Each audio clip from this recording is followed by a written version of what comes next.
is Mike Nemeth, Communications Director for the California Apartment Association. Welcome to today's webinar, The Expiration of California's Eviction Moratorium. Yesterday, June 30th, was the last day for one of the final pieces of the moratorium, eviction protections for tenants with pending rental assistance applications. While the notice requirements and eviction procedures originally enacted by the COVID-19 Tenant Relief Act and the COVID-19 Rental Housing Recovery Act do not apply going forward, a mixed bag of provisions from CTRA and the Recovery Act remain in effect, some indefinitely. So what does this mean for you? Here to explain are two presenters, Heidi Palutke, Education Policy and Compliance Counsel here at CAA, and Embert P. Madison Jr., State Advocacy and Compliance Counsel for the Association. Before we get started, I have a legal disclaimer to share. CAA strives to provide accurate and timely information to assist its members.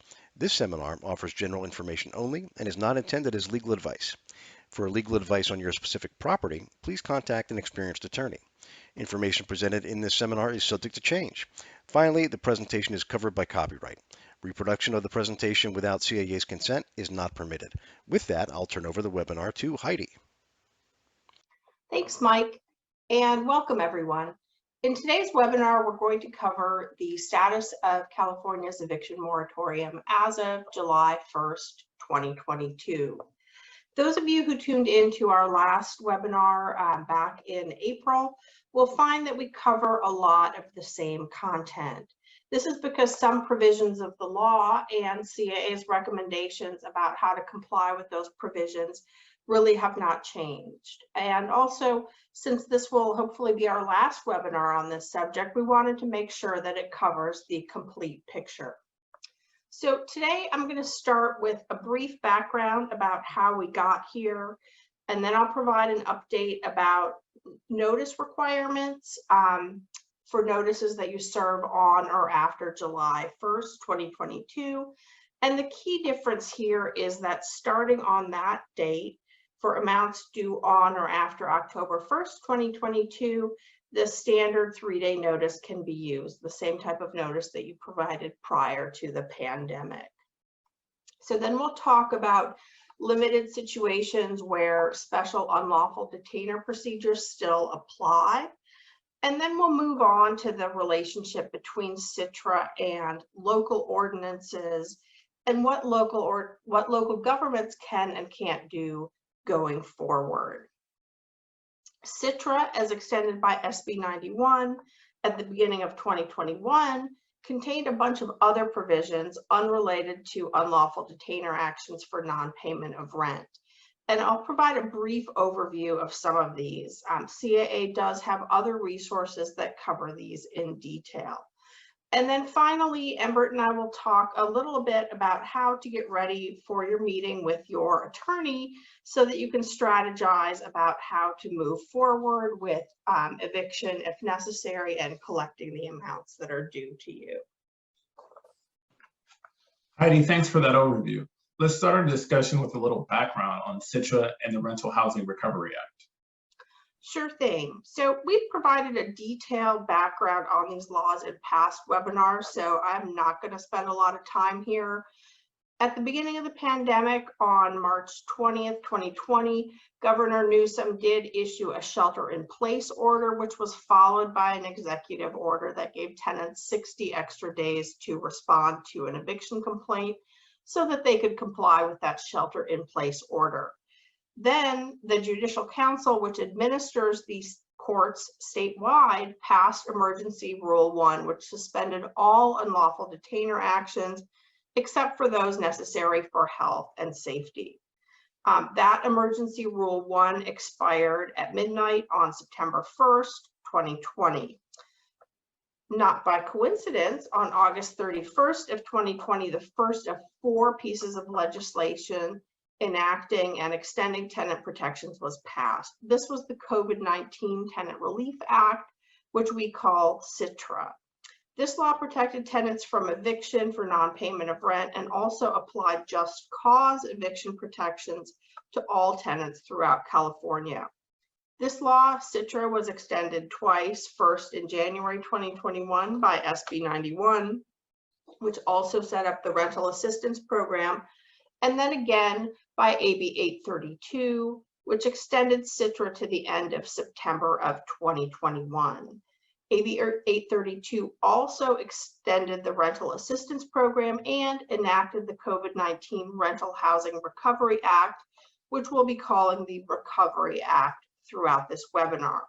The Recovery Act required a specific 3-day notice for amounts due from October 1st, 2021 to March 31st, 2022, and it made some changes to the eviction process that apply only to tenants who moved in prior to October 1st, 2021.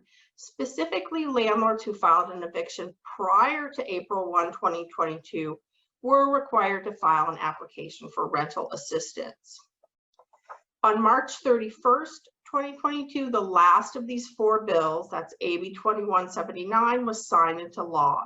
This only extended eviction protections for tenants with pending rental assistance applications.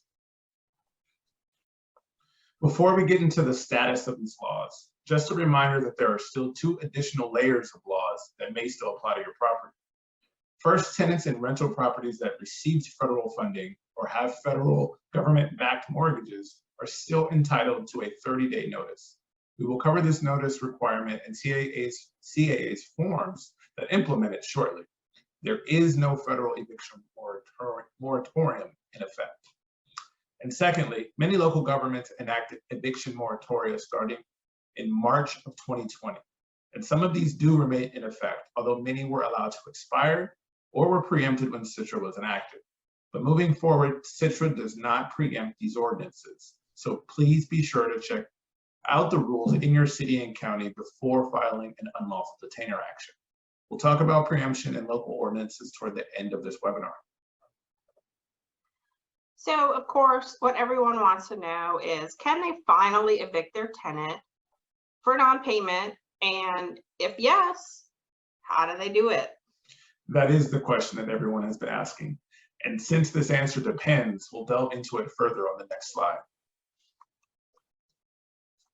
So whether a landlord can evict a tenant for non-payment of rent depends on a couple of different factors. Starting July 1, a landlord can file an unlawful detainer if a local ordinance does not protect that tenant from eviction, and the appropriate notice to pay is served on the tenant, and the tenant does not cure the notice. It does not matter when the tenant moved in or whether there is a pending rental assistance application. That's right, Ember. And that July 1 date is important because the rules are a little bit different for cases that were filed prior to July 1st. Specifically, prior to July 1st, 2022, you had to file a mandatory statement with the complaint. If the tenant who you were trying to evict had moved in prior to October 1st of 2021, and the rental debt that you are suing over was due prior to April 1st, 2022. And what that mandatory statement had to say depended on when you filed your action. The key difference is that between April 1st of 2022 and the end of June of 2022, a landlord had to state under penalty of perjury that there's no pending rental assistance application. And then prior to that, between October 1st of 2021 and March 31st of 2022, if you filed your action within that time period, you had to state that the landlord had applied for rental assistance. But I'm getting a little bit ahead of things here in our presentation. We'll talk more in detail about the notices that are required for non-payment first, and then we'll talk about what happens in court. Thanks, Heidi. So now in this section of our presentation, we'll discuss the type of notices you will use starting July 1st, 2022. As before, the type of non-payment notice that you use depends on 3 factors. 1, when the payment was originally due. 2, what type of payment it is, i.e. is it rent or for payment of something else? And 3, does the Federal CARES Act apply? So the first factor that I brought up in the previous slide is when the amount owed by the tenant was due. CTRA and the Recovery Act use the term rental debt to include both rent and other amounts due under the rental agreement. You can see on the screen here there are 4 time periods of note. Each has a specific notice requirement. We're not going to talk about the amounts due prior to March excuse me, we are not going to talk about the amounts due prior to March 1st, 2020 today. If your tenant still owes these amounts, this is something to talk to your attorney about. Each of the remaining 3 time periods has a different notice requirement that we will cover shortly. So Ember, let me just jump in here. I'm sure many of you watching are thinking, hey, I've seen that last slide before that shows the different time periods. Has anything really changed? Definitely, that slide is actually a bit different.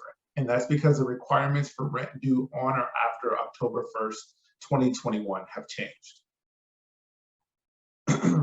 Specifically, as of July 1st, 2022, for rental debt due on or after October 1st, 2021, a standard 3-day notice can be served. Previously, from April 1st, 2022 through June 30th, 2022, for rental debt that was due between October 1st, 2021 and March 31st, 2022, a special 3-day notice had to be served. That special notice provided information for tenants about the rental assistance program and the fact that they could not be evicted if there was a pending rental assistance application. The second factor for determining the type of non-payment notice that should be used is to determine whether the tenant owes rent.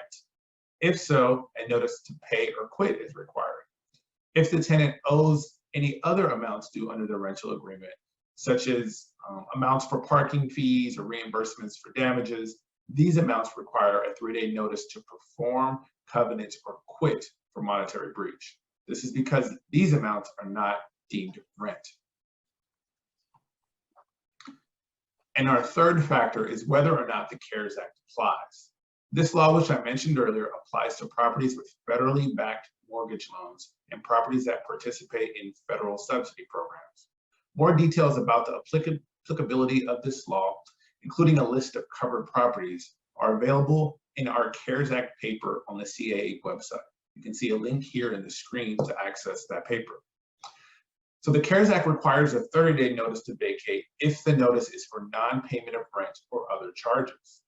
The extra time to vacate is not required if the notice is for lease violations unrelated to payment. To comply with this requirement, CAA has created notices that give the tenant 3 or 15 days to pay, and then 30 days to move out. This provision does not have a sunset date. In plain terms, that means this law remains in effect until and unless it is repealed by the US Congress. As a result of how these 3 factors work together, we have 4 different notices for each time period outlined a few slides before. The 4 notices include a notice to pay rent or quit, a notice to pay rent or quit for properties subject to the CARES Act, a notice to perform covenants or quit for monetary breach, and a notice to perform covenants or quit for properties subject to the CARES Act. So the first time period that we're going to look at is the most recent. Rent or other payments due on or after October 1st, 2021. Just a reminder that before you serve these notices, make sure that there isn't a local eviction moratorium that prohibits you from serving a notice at all. As Embert mentioned, the special 3-day notice for amounts due between October 2021 and March 2022 is no longer required. As a result, we've discontinued the 4 notices that you see listed on the screen here. So starting July 1st, 2022, if there's no past due balance from a prior month up to October 1st, 2021, 1 or more of the 4 forms listed on the screen can be served on the tenant. You can see there are 4 types of notices as Embert described. So these 4 notices are all standard 3-day notices that you can serve starting July 1st. If a tenant still owes amounts due prior to October 1, 2021, in addition to amounts due on or after October 1st, 2021, we do recommend using an attorney to prepare any notices and eviction filings. So next up in the presentation, we have the transition period, and this refers to rental debt that was due between September 1st, 2020 and September 30th, 2021. The transition period is regulated by CTRA rather than the Recovery Act. Before I get into the non-payment notice applicable, I wanted to provide a reminder that in 2020 and 2021, landlords were required to provide 3 different informational notices to tenants with past due balances. These deadlines are obviously way in the past. So if your tenants have past due balances from these time periods and you did not serve those required notices, please consult with your attorney prior to serving any notices now that seek to collect amounts due from those prior time periods.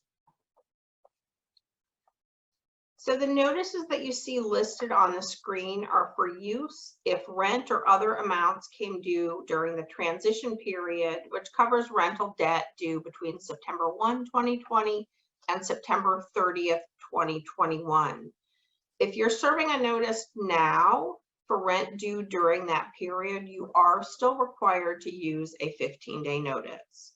If the tenant also owes amounts due prior to or after this time period, CAA does recommend using an attorney to prepare your notices and any eviction filings. So once you've served that 15-day notice, a tenant can cure a transition period notice by doing 2 things. First, they have to return a completed declaration of COVID-19 related financial distress, and then also documentation if they're a high income tenant. And they have to make a 25% payment by September 30th of 2021. Now you may be thinking that was more than 9 months ago. However, if you are just serving one of these notices now, CAA does recommend that you still accept that 25% payment from the tenant within that 15-day notice period. And this is because CTRA gives the tenant a second chance to file the declaration with the court in case of mistake, inadvertence, surprise, or excusable neglect. If this is the only time period for which the tenant owes money, it may not be worth expending the resources to go to court if the tenant is going to be given a chance to cure anyway. So we'll talk about the applicability of this second chance procedure later, but it is still available after July 1st, 2022. But it is limited to unlawful detainers seeking amounts that are due during this time period when a 15-day notice was still required. And here we've come to the final time period. It is the protected time period. This is the first 6 months of the pandemic. So here on the screen, you will find a list of forms that we have also discontinued because these notices seek rent that was due 2 years ago or even longer. You should consult with an attorney if you are just now serving notices for this time period. And now in section 6, we'll go over how the unlawful detainer process will be impacted as the calendar turns to July 1st, 2022. So there are 4 separate procedures, unlawful detainer procedures, that were a result of different pieces of legislation. One was a mandatory statement about rental assistance that had to accompany the unlawful detainer complaint.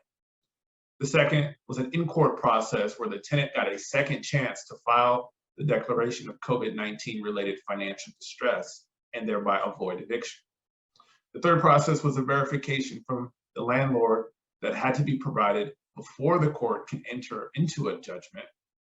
And finally, the fourth process was by which a tenant who had been approved for rental assistance can obtain relief from forfeiture. So we don't want to go over all of these procedures in detail today. They are addressed in the Judicial Council's forms, which are in the process of being updated as we record this webinar, and in the updated version of our extensive CTRA and Recovery Act paper. But we wanted to make sure you were aware of these issues. So what we did want to talk about in this section is not specifically about the procedures, but the applicability of these special unlawful detainer procedures. First, it's important to note that not each process applies to every eviction for non-payment of rent. So whether these procedures apply depends on 3 things: when the action was filed, when the tenant moved in, and when the rental debt was due. So let's start with actions filed on or after July 1st, 2022. The key difference here is that the mandatory statement about rental assistance is no longer required. This is because, number one, the state's rental assistance program is closed as of March 31st, 2022. Second, as of that date, the landlord is no longer required to apply for rental assistance prior to filing an unlawful detainer complaint. And then third, a pending rental assistance application does not block an eviction action that was filed on or after July 1st, 2022. The other three special procedures may apply to an action filed on or after July 1st, 2022, depending on when the rental debt was due and also depending on when the tenant moved in. So evictions filed between October 1st of 2021 and June 30th, 2022 are potentially subject to all four procedures. The mandatory statement that has to accompany the complaint varies based on when the action was filed. This is because during the more recent time period noted, April 1st through June 30th of 2022, a pending rental assistance application would protect the tenant from eviction. This statement for the earlier time period prior to that was based on the requirement that a landlord apply for rental assistance prior to filing an eviction. The remaining procedures apply based on when the rental debt was due and when the tenant moved in. Specifically, the tenant's second chance to file a declaration of COVID-19 related financial distress applies only if the amount in question was due between March 2020 and the end of September of 2021, because this is the time period for which a 15-day notice was required and the tenant had the opportunity to provide that declaration. The requirement for the landlord to verify certain facts about rental assistance applies when the case is seeking rental debt due prior to April 1st of 2022. And this is because this is when the state's rental assistance program ended. And then finally, the ability of the tenant to seek relief from forfeiture if they have a rental assistance application that has been approved is limited to tenants who moved in prior to October 1st of 2021. And that's because the legislature assumed that non-payment by tenants who moved in after that date is not due to COVID-19. So as I mentioned earlier, we do have a paper that outlines everything you need to know about CTRA and the Recovery Act. Heidi spent a lot of time drafting and revising this, so we highly recommend that you take some time to review this paper. We have updated this extensive paper to reflect the changes in law that we're talking about in today's webinar. You can find this document on our website. Definitely worth looking at. So a key element of CTRA that we haven't talked about yet today is its preemption of local ordinances with certain exceptions. What this preemption provision meant is that most of California was subject to the same eviction moratorium during the COVID-19 pandemic. CTRA did have 4 different provisions that relate to local ordinances. The first was it limited local eviction moratoria related to non-payment. It allowed eviction moratoria related to requiring just causes, essentially any other reasons, and prohibiting no-fault evictions. It limited the repayment periods that can be spelled out in local ordinances for COVID-19 rental debt. And then finally, it told the time limit for notices to pay rent or quit under state law when a local ordinance prohibited you from serving that notice. And Embert will explain what all of those things are.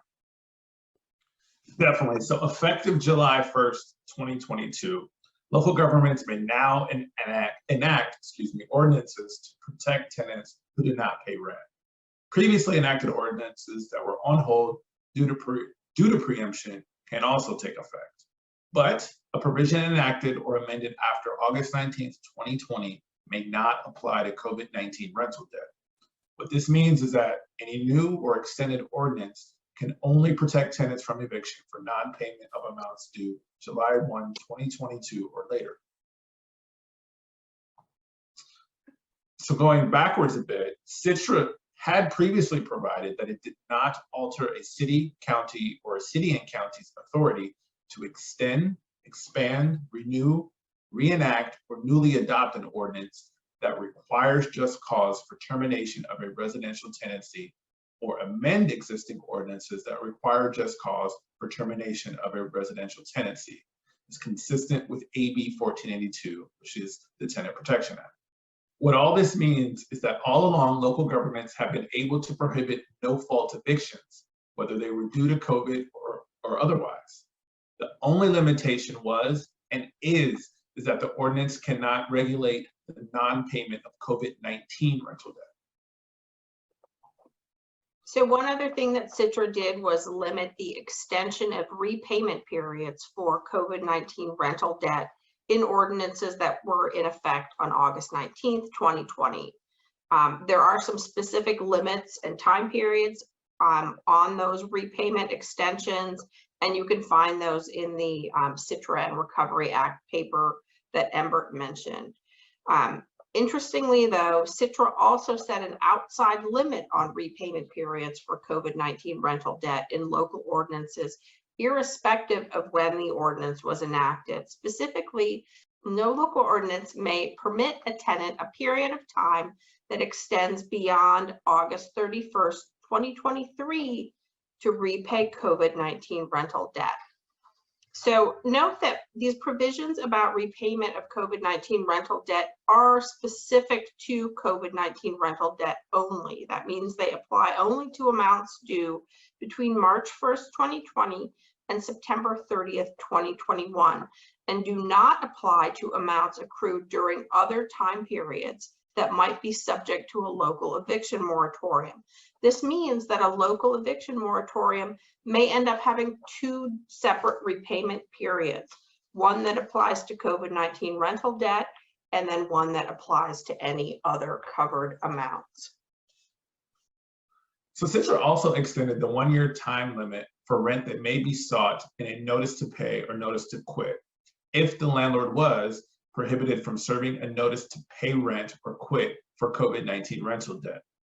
This provision is ongoing, however. It applies only to COVID-19 rental debt, which is amounts due prior to October 1st, 2021, as Heidi mentioned in the previous slide.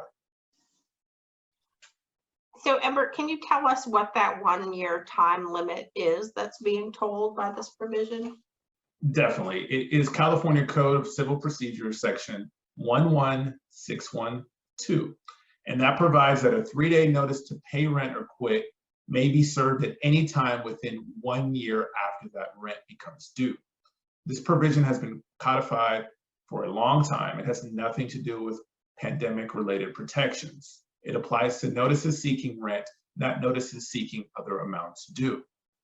When CTRA was originally being negotiated, CAA was concerned that many of the local ordinances that had been adopted at the start of the pandemic prohibited landlords from serving any notices at all, potentially for more than a year after the rent was originally due. So the final legislation included what we call a tolling provision. The 1-year time limit is tolled or paused during any time period that a landlord is or was prohibited from serving a notice by a local ordinance or an administrative action adopted in response to the COVID-19 pandemic. So we want to be clear that tolling here means that the time period does not count. We have examples of how this works in the instructions for our notices. So please take careful attention to review the instructions to those notices. Also note that the tolling provision applies only to COVID-19 rental debt. The time period to serve notices seeking rent due on or after October 1st, 2021 is not extended by the tolling provision, even if the landlord is still prohibited from serving a notice by a local ordinance. And I want to point out here that if you believe that this provision may apply to your property due to a local ordinance, please consult with your attorney. The potential complexity of this issue is one of the reasons that we discontinued our notice forms for rental debt due prior to September 1st, 2020. So on this next screen, you'll see a list of a handful of cities and counties that currently have eviction moratoria in effect. There are others, including some smaller cities that you would not expect. Prior to serving a notice of termination, be sure to check with your legal counsel and city and county to make sure that there aren't any local eviction restrictions in effect that prohibit you from doing that. So in this next section, we will talk about the status of other provisions of CTRA and the Recovery Act, since these two laws contain a mixed bag of other provisions. The first provision that we will explore is the expansion of cases that can be brought in small claims court. Generally, the monetary limits of a small claims case is $5,000 for an entity and $10,000 for a natural person who brings a claim. Also, the small claims law prohibited a person from bringing more than 2 small claims cases in 1 year that sought $2,500. A plaintiff who wants to bring a case that exceeds these limits can do so, but those cases would have to be filed in regular civil court. So CTRA changed these rules and enacted a temporary change in law that allowed a landlord until February 1st, 2025 to bring any case seeking COVID-19 rental debt in small claims court, even if the amount sought is more than the $5,000 or $10,000 limit that I previously discussed. And even if the landlord has already brought 2 cases seeking more than $2,500 in the past year. We have a webinar available on demand on the CAA website that provides detailed information about bringing your action to collect COVID-19 rental debt in small claims court. And that webinar includes a review about the special judicial counsel forms that must be used. When enacted, CTRA applied just cause eviction requirements to all properties in California, even those that are otherwise exempt. This provision was not extended. On October 1st, 2021, the state's rules for evictions unrelated to non-payment went back to what they were prior to the pandemic. That means that just cause is required for only the 3 categories of property that you see on the screen. Properties that are subject to a local just cause ordinance, properties that are subject to a temporary local COVID-19 just cause eviction moratorium, and properties that are subject to AB 1482 just cause. And if you're wondering if your property is subject to AB 1482 just cause, we do have a widget on our AB 1482 webpage to help you figure that out.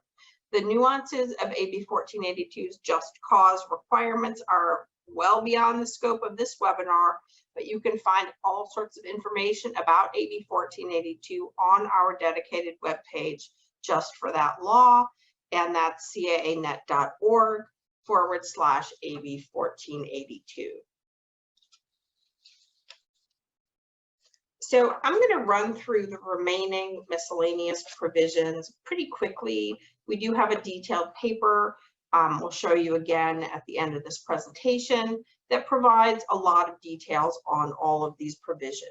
So SB 91, which enacted the first extension of CTRA on January 29th, 2021, also imposed a prohibition on charging or attempting to collect late fees for COVID-19 rental debt from a resident who submitted a declaration of COVID-19 related financial distress. There's no prohibition on charging late fees on rent or other amounts due on or after October 1st, 2021, irrespective of whether the tenant provided a declaration of COVID-19 related financial distress or not. SB 91 also prohibited a landlord from increasing fees or charging new fees for services previously provided by the landlord without charge for a tenant who has submitted a declaration of COVID-19 related financial distress.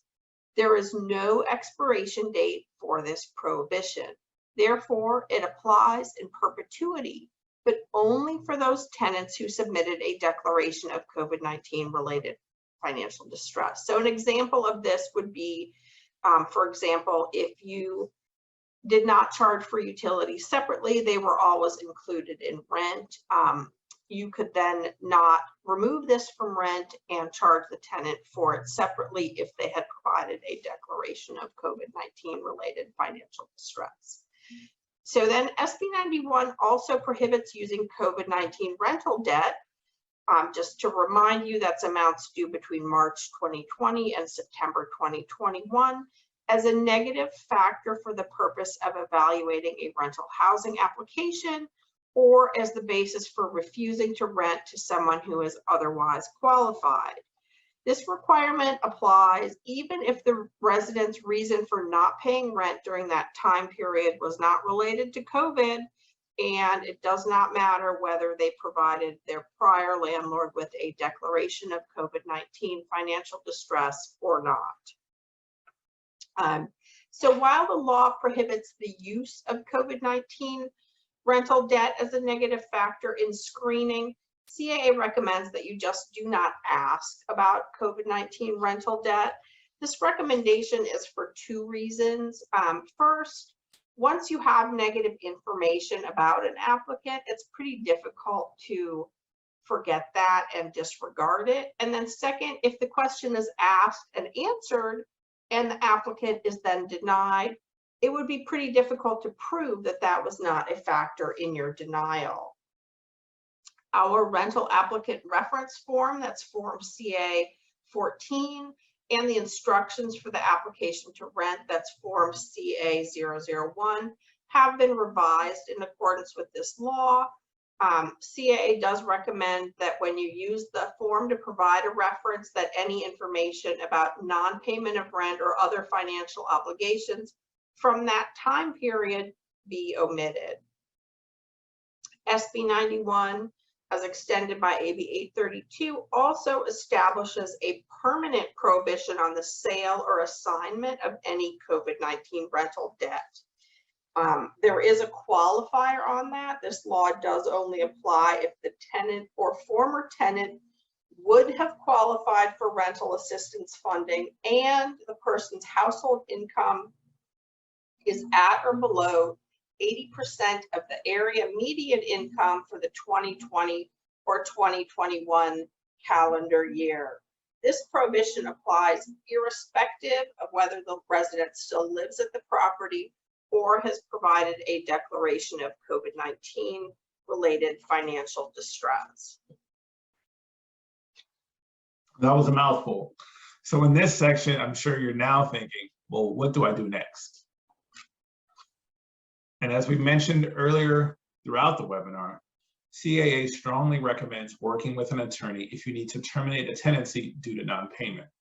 To prepare for a meeting with your attorney, you will want to start with reviewing what has happened in the last 2 years and the documentation in each tenant's file. Specifically, you'll want to know what amount remains past due from each month and in each of the 4 relevant time periods. Also, you want to know whether you served all of the required informational notices based on your tenant's past due balances. And additionally, you want to know if there were any additional notices that have been served on the tenant so far. After you've done all that, you also want to review any declarations provided by the tenant in response to your notices. And then with respect to a high income tenant, make sure that you have the evidence that supported your request for them to provide documentation. And then also, of course, the documentation that you received in return from the tenant. Then you'll want to look at any amounts due between September of 2020 and September of 2021 to determine whether the 25% payment requirement was satisfied or not.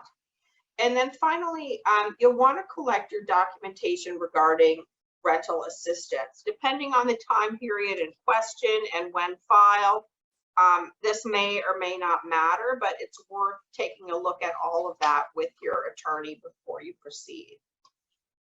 So once you have all of this information collected, you should meet with your attorney to determine what your unlawful detainer strategy is going to be.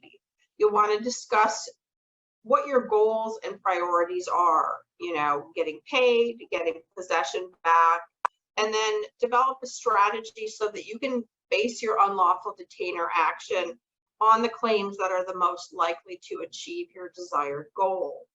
Based on the review of your tenant files, your attorney may recommend that you serve additional or replacement notices. Those might be informational notices, 15-day notices for those pretty old past due amounts, or just a standard 3-day notice covering amounts due on at or after October 1st, 2021. It may also be that there are other grounds for eviction unrelated to non-payment.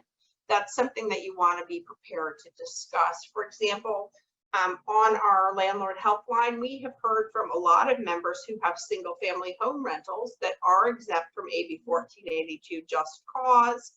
And in that situation, it may be easier to regain possession, if that's your primary goal, by serving a notice of non-renewal of lease or a 30 or 60-day notice to end a month-to-month tenancy. Even in these more straightforward situations, I would strongly recommend that you work with legal counsel. The courts are very backed up and are probably not ready for all of the latest changes for these rules, since they've been changing every 4 months or 6 months for the last 2 years, basically.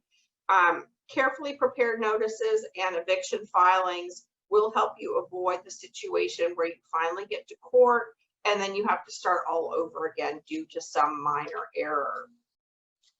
So the paper that I've mentioned earlier, and I think Embert mentioned it also, and all of CA's non-payment notices and our final updates to the compliance information for CTRA and the Recovery Act are all available on the CTRA page that you see here on this screen on the CAA website.